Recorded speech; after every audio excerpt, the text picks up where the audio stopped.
Fears of mob violence after another day of ethnic tension in China's far west. Looking for revenge, hundreds of ethnic Chinese blame the Uyghur minority for the recent riots and killings.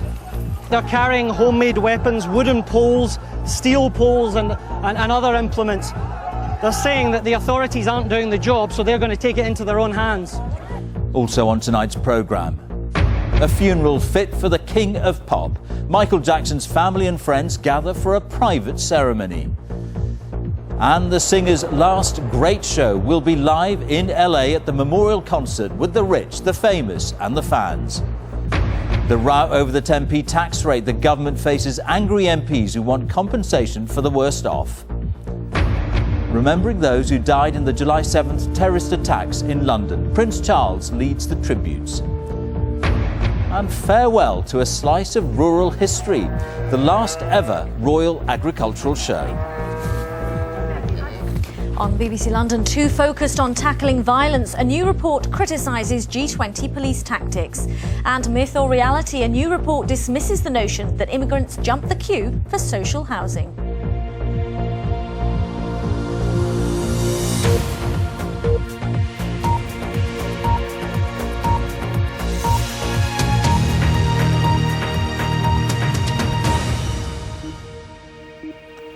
Good evening and welcome to the BBC's News at 6. The Chinese authorities are struggling to clamp down on the worst ethnic violence the country has seen for many decades. In 3 days of violence in the far western Xinjiang province, more than 150 people have been killed. Today, mobs carrying clubs and machetes have taken to the streets of the capital Urumqi. The ethnic violence is between the local Uyghur community, who are mainly Muslim, and the majority Han Chinese. Quentin Somerville's report does contain some violent images. A government tour of Urumqi's Muslim quarter is interrupted by hundreds of Uyghur women. The authorities brought us here to show us this city was back under their control, but it's far from it. These defenders of Chinese rule rarely come face to face with such defiance. Old and young women alike shook their fists and demanded the return of local men who'd been rounded up overnight, accused of taking part in Sunday's riot. The most extraordinary scenes here. Hundreds of local women, many of them Uyghur women, and some men have gathered on the street. Despite the fact there are lots of police here and lots of armed police here, they're shouting, "We want our freedom, we want our men back." Our situation is too tragic. It would be even better to shoot us and kill us than to live like this. The people that protested the other day on the riots, men and women, we heard they were killed and died in a very, very tragic way. Our government minders push us away. The women, they said, wouldn't be arrested. Later that afternoon, more protests in another part of the city. Hundreds of Han Chinese have been marching through the centre of Urumqi all afternoon. They're saying, "Down with the Uyghurs, protect Xinjiang." As you can see, they're carrying homemade weapons, wooden poles, steel poles and other implements. They're saying that the authorities aren't doing the job, so they're going to take it into their own hands. At the moment, every country is safeguarding world peace and harmony, so we have to do this. A nation should unite. Our society is such a good one. Why can't we live normally in it? But it was the Han Chinese who bore the brunt of the savage attacks during Sunday's riots. The violence in Xinjiang was sparked by killings several thousand miles away in southern China. Uyghur groups in exile say that amateur video placed on the internet show a Uyghur man chased by a mob of Han Chinese running for his life.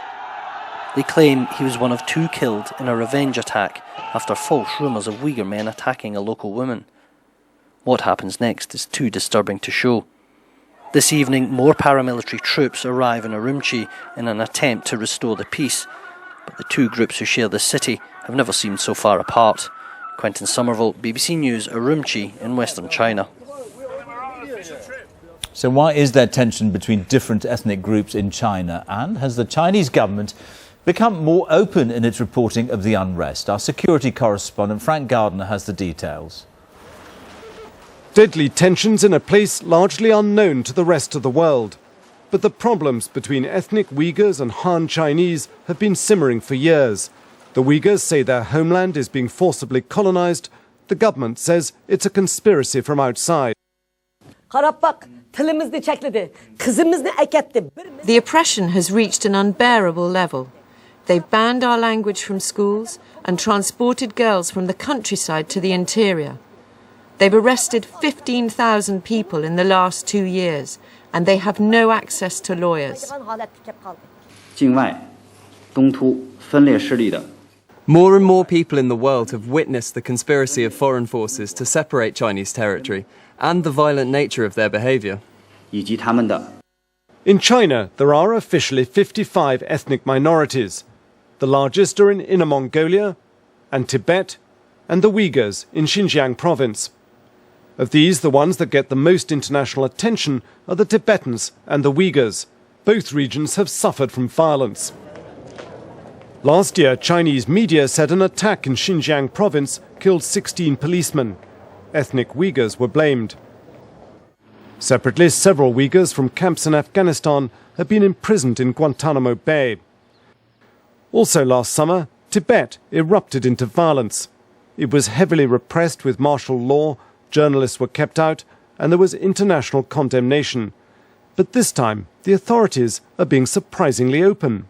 I think the Chinese government has learned lessons from its handling of the rioting in Tibet last year. Last year, the Chinese government didn't allow in any international journalist. That was strongly criticized, both domestically and internationally. That also meant that the Chinese government position didn't gain any sympathy.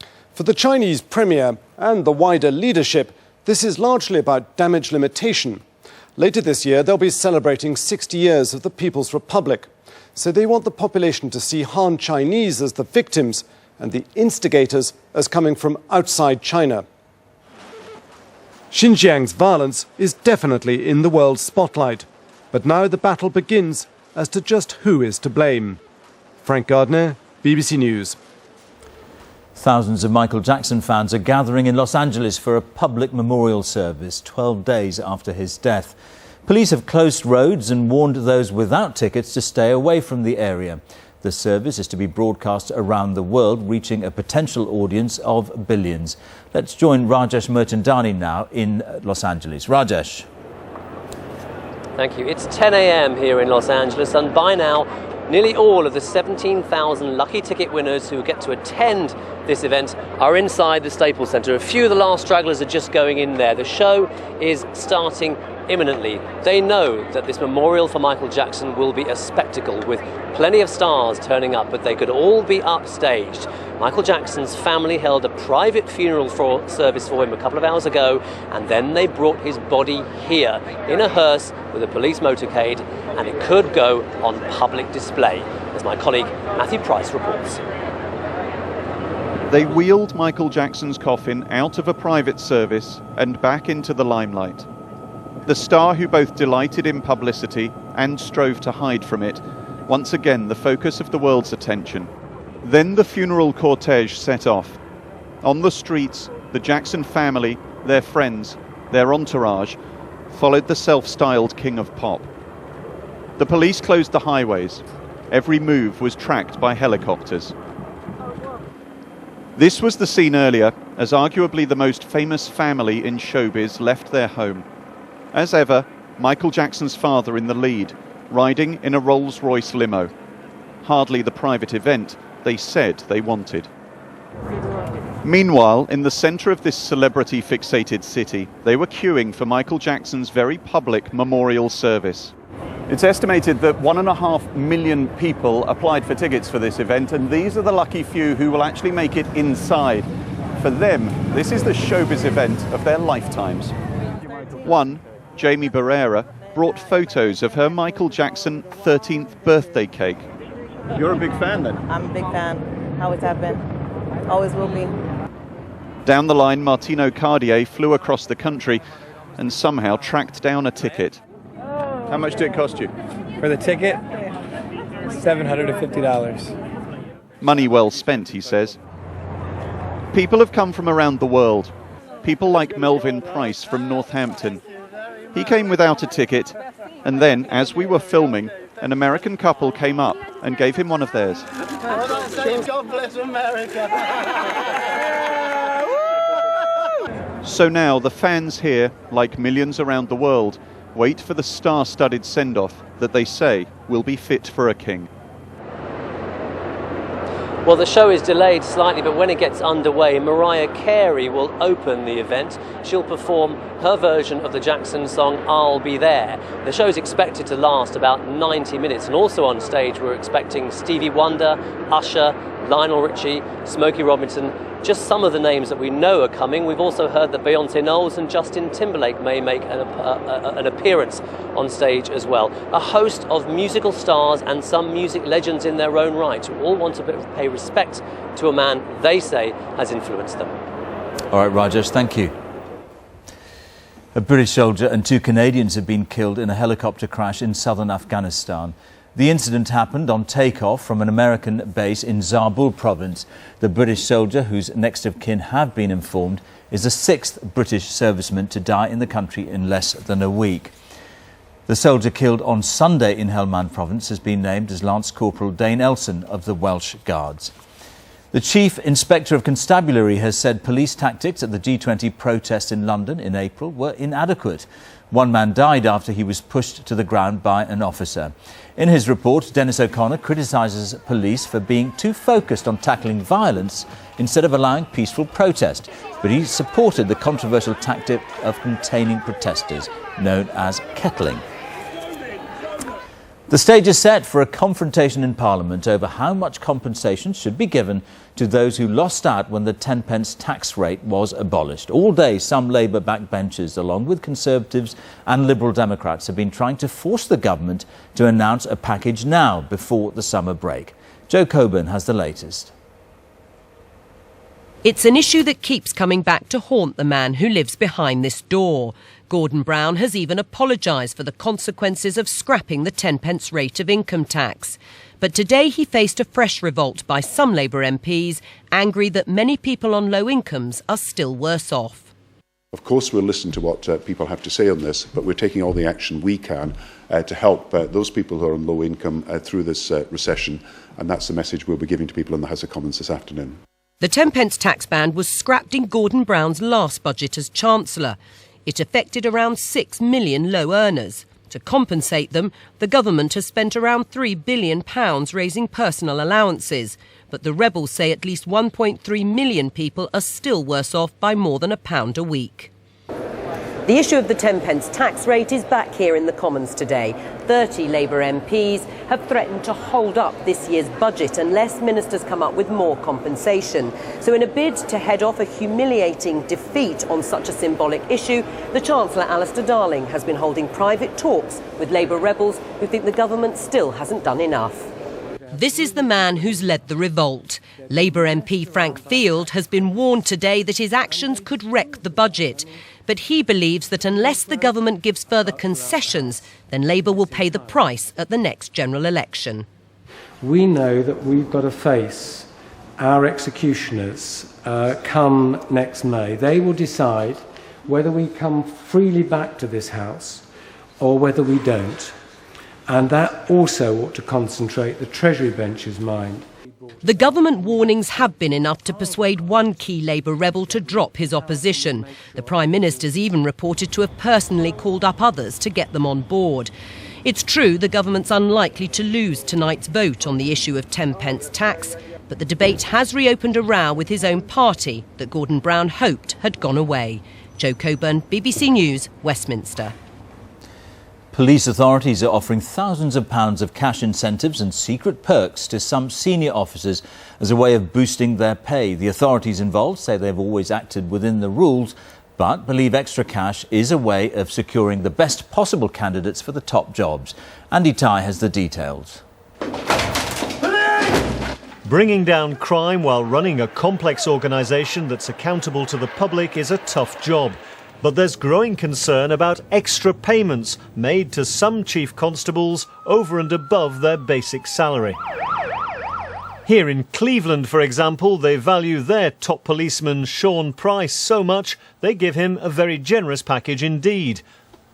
Unusually, they've made public not only his salary of £126,000, but also his £24,000 performance payment, a £50,000 retention package, including £23,000 for his private car, £5,000 for school fees, £2,000 for private health insurance, and a £20,000 long service payment.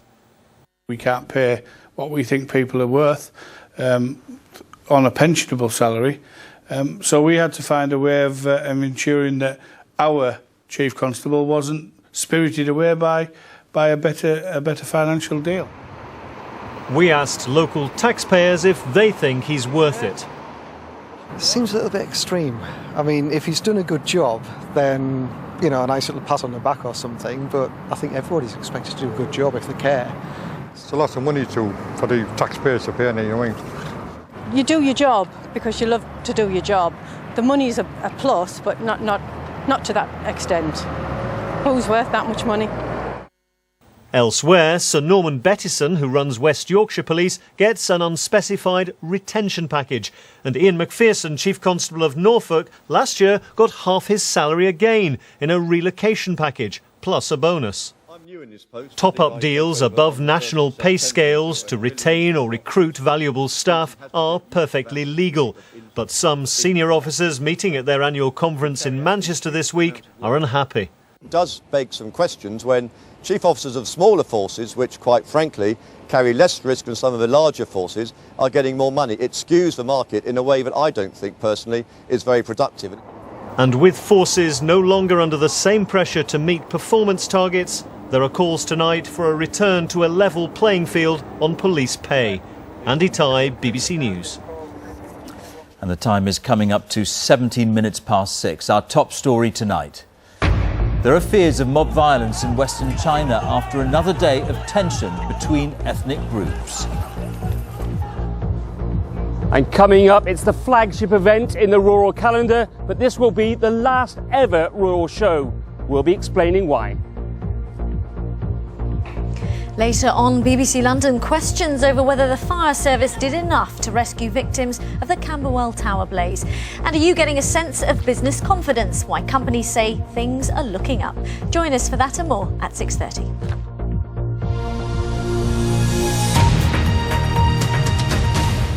A memorial to the 52 people who were murdered in the July the 7th suicide bombings 4 years ago has been unveiled at a ceremony in London. Relatives of the victims and survivors of the attacks were there, alongside the Prince of Wales and the Prime Minister. June Kelly reports.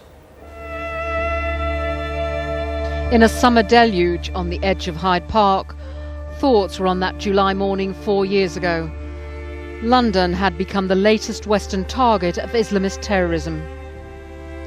The memorial has 52 pillars, one for each of the victims.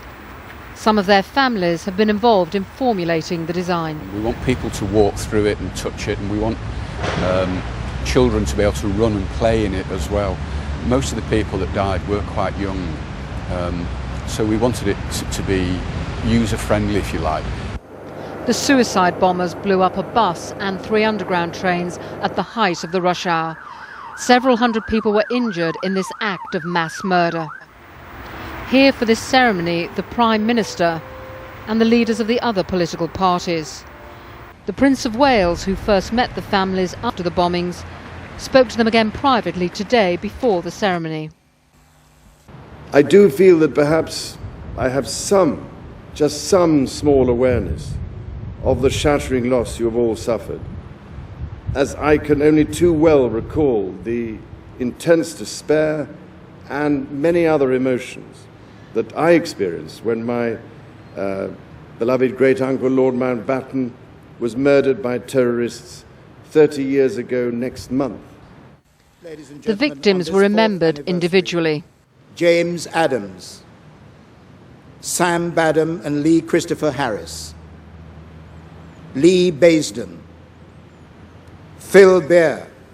All ages, various nationalities, different religions. The usual cross-section of London travellers. And with their names in the air, a minute's silence to reflect on what had been lost. I think we're very thankful for the Prince and the Duchess and all the other people that have come together to express their feelings of compassion for us. We've been privileged to be in the presence of, so many dignified survivors and other families of people who were lost. And so, with all the sorrow, there's been a great joy in today as well. 52 families changed forever on the 7th of July 2005. June Kelly, BBC News in Hyde Park. The cafe chain Coffee Republic has become the latest high street retailer to call in the administrators. It's blamed a fall in spending by customers. Coffee Republic has 187 outlets across the UK. Staff have been warned that job cuts are inevitable. The Business Secretary, Lord Mandelson, has said it's possible that the worst of the recession is now over. Speaking to the Business Select Committee, he told MPs that the downturn in the economy looks like it could be coming to an end. However, the latest manufacturing figures out today have shown another fall in output. The head of the Royal Navy said that the British shipbuilding industry has a great future as construction began on the UK's most powerful surface warships to date. The Princess Royal joined First Sea Lord Admiral Sir Jonathan Band at a shipyard in Govan, Glasgow, for the symbolic cutting of steel for one of 2 new aircraft carriers.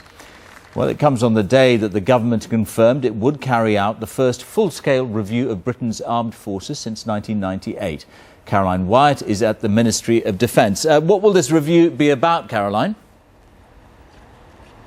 Well, George, it will look at the lessons learned by British Armed Forces from Afghanistan, from the previous campaign in Iraq as well.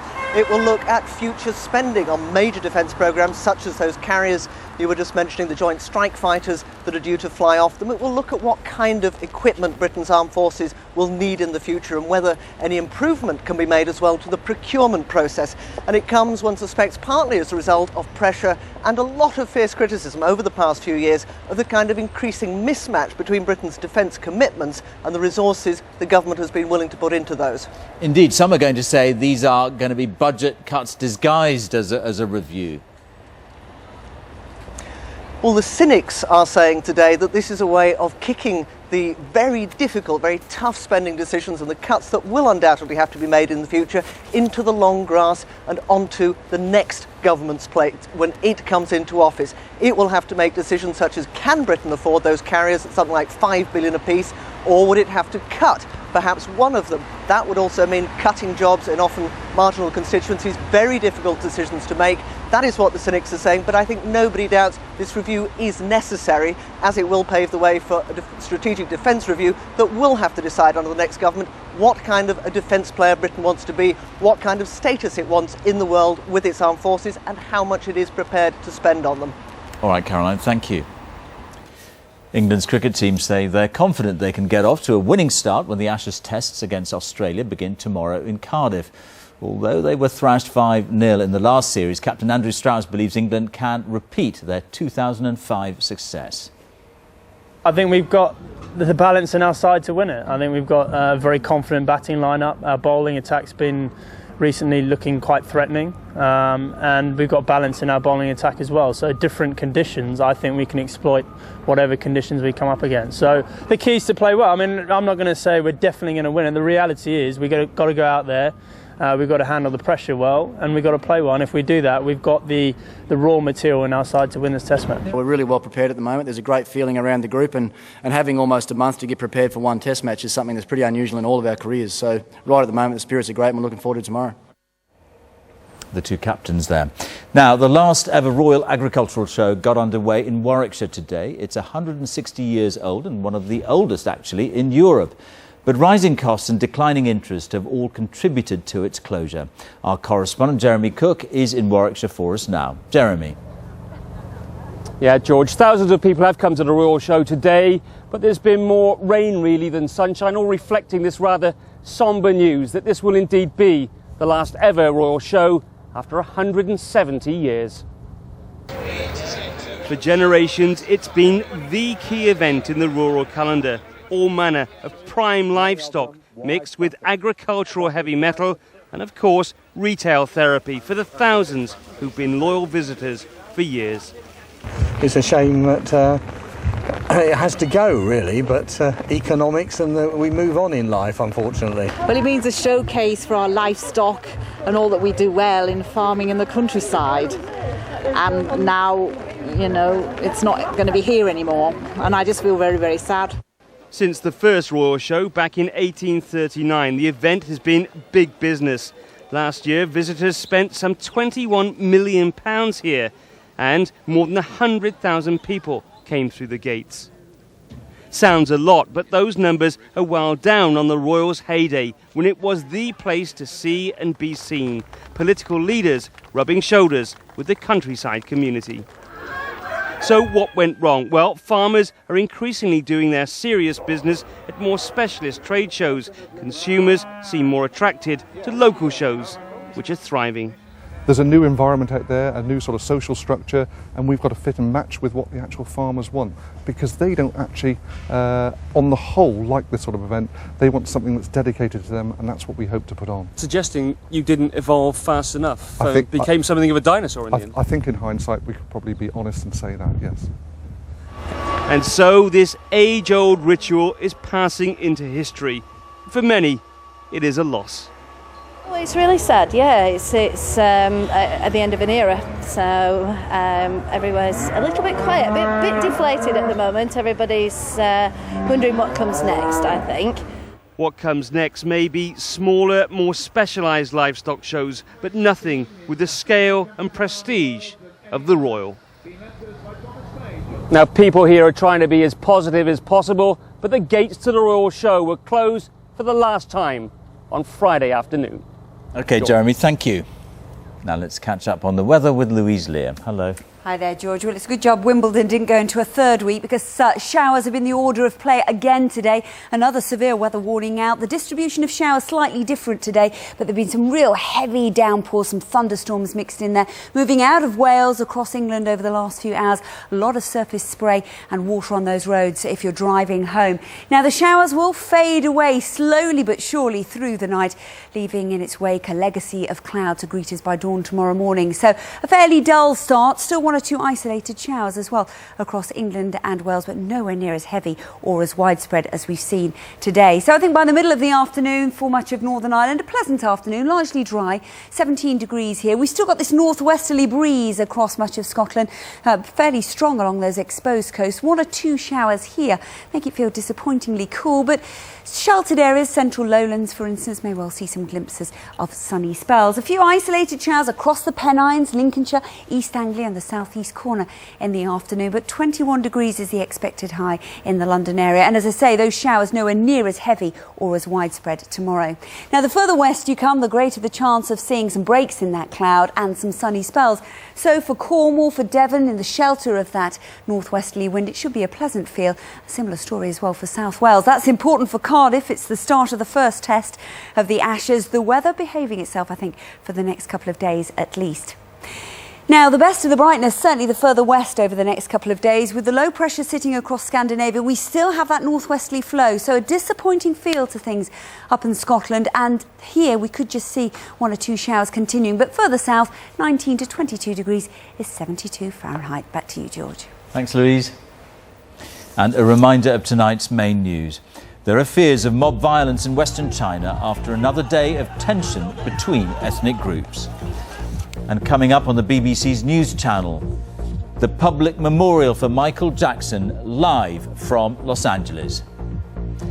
It's nearly 6:30. Stay with us. It's time to join the BBC's news teams where you are. Goodbye. Tonight on BBC London News, police are told they were too focused on tackling violence instead of allowing peaceful protest at G20. As a memorial is unveiled to those killed in the 7/7 bombings, we hear warnings of the continuing terror threat. On the day the families of the dead reflected on their loss, a security expert warns the threat of another attack has not gone away. Also tonight, immigrants jumping the council housing queue. A new report says that's a myth. And time to say goodbye. Londoners pay tribute to Michael Jackson. I can't express in words, but he was a big icon. He was the king of pop. It's just something that's going to be tearing out of our heart.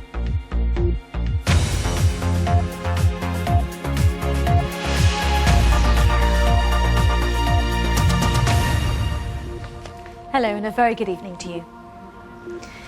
The Met Police has been accused of focusing too much on tackling violence during the G20 meeting instead of allowing peaceful protest. The accusation comes in a report by the Chief Inspector of Constabulary who looked at police tactics during the demonstrations in April. One man died and several other complaints against officers are being investigated. Andy Ty reports. Tens of thousands of people took to the streets at G20, a major challenge for the Metropolitan Police. At first, the operation seemed to be a success, but then came the death of Ian Tomlinson and questions were raised about police tactics. Were officers too heavy-handed? Did they block legitimate protest? Today, the Chief Inspector of Police for England and Wales accepts the force dealt effectively with security, notified protest and disorder. But his interim G20 report calls for a review of public order training, says the police should do more to assist peaceful protest and ensure officers are clearly identifiable. I think there's a potential difficulty for the police that more incidents will occur involving peaceful protesters, which will flash across our screens, and I think the public will absorb this and some consent and confidence could ebb. The report also looks at the controversial policy of containment or kettling of protesters, pioneered at the May Day demonstrations in London 8 years ago. At G20, the report says it was implemented inconsistently and calls for better planning and communication. We only use containment when we have to. It is a far better tactic for preventing disorder and damage than previous tactics, but we accept fully there are challenges with it. And what we sought to do in the last few years is get better at it. This report signposts some other areas where we can get better or even make even better improvements, and we will take that on. Today's report doesn't look at individual complaints. They're the subject of separate inquiries. But with the Olympics just 3 years away, it does have important